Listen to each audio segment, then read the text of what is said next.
اسلامی تاریخ میں سب سے بہترین حکمران، سب سے بہترین لیڈر اور سب سے بہترین رول ماڈل صرف اور صرف ہمارے پیارے نبی حضرت محمد صلی اللہ علیہ وسلم ہیں۔ آپ صلی اللہ علیہ وسلم نے مدینہ منورہ کی ریاست قائم کر کے دنیا کو عدل و انصاف اور رحم دلی پر مبنی ایسا نظام حکومت عطا کیا کہ جس کی مثال آج تک کوئی نہیں دے سکا۔ آپ صلی اللہ علیہ وسلم کا طرز حکمرانی نہ ظلم پر مبنی تھا، نہ جبر پر، اور نہ ہی دنیاوی طاقت و دولت کی ہوس پر، بلکہ یہ وحی الہی اور شریعت کے اصولوں پر قائم تھا۔ رسول اکرم صلی اللہ علیہ وسلم نے فرمایا، تم سے پہلے قومیں اسی وجہ سے ہلاک ہوئیں کہ وہ بڑے لوگوں کو جرم پر چھوڑ دیتی تھیں اور کمزوروں کو سزا دیتی تھیں۔ آپ صلی اللہ علیہ وسلم نے عدل و انصاف کا ایسا معیار قائم کیا کہ اگر آپ کی بیٹی سیدہ فاطمہ رضی اللہ تعالیٰ عنہا بھی چوری کرتی تو آپ صلی اللہ علیہ وسلم ان پر بھی حد قائم کرتے۔ اللہ تعالیٰ نے قرآن کریم کے اندر فرمایا، وَشَاوِرْهُمْ فِي الْأَمْرِ، اور معاملات میں ان کے ساتھ مشورہ کرو۔ نبی کریم صلی اللہ علیہ وسلم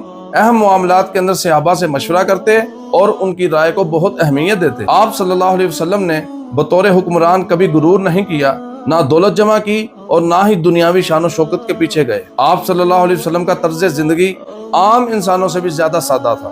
مدینہ کے مسلمانوں اور یہودیوں اور دیگر قبائل کے ساتھ آپ صلی اللہ علیہ وسلم نے میثاق مدینہ کے ذریعے ایک ایسا مثالی دستور بنایا جو آج کے آئین کی بنیادوں سے بھی زیادہ مضبوط تھا۔ نبی کریم صلی اللہ علیہ وسلم کی قیادت کا سب سے بڑا راز یہ تھا کہ آپ طاقت کے زور پر نہیں بلکہ دلوں کو جیت کر حکمرانی کیا کرتے تھے۔ آپ صلی اللہ علیہ وسلم نے ظلم و جہالت اور غلامی کا خاتمہ کر کے عدل و علم اور اخوت کی روشنی پھیلائی۔ اور آج میں یہی پیغام اپنے حکمرانوں کو دینا چاہتا ہوں کہ اے مسلم حکمرانوں، اگر آپ دنیا اور آخرت میں کامیابی چاہتے ہیں تو نبی کریم صلی اللہ علیہ وسلم کی طرز حکمرانی کو اپنا نمونہ بنائیں۔ حکومت کا اصل مقصد طاقت اور دولت کا حصول نہیں بلکہ عدل و انصاف قائم کرنا، عوام کی خدمت کرنا، کمزوروں کا سہارا بننا اور مظلوموں کو ان کا حق دلانا ہے۔ یاد رکھیں، اقتدار ایک دن ختم ہو جائے گا لیکن اللہ کے ہاں آپ سے رعایا کے بارے میں سوال ضرور کیا جائے گا۔ نبی صلی اللہ علیہ وسلم نے فرمایا، تم میں سے ہر ایک نگہبان ہے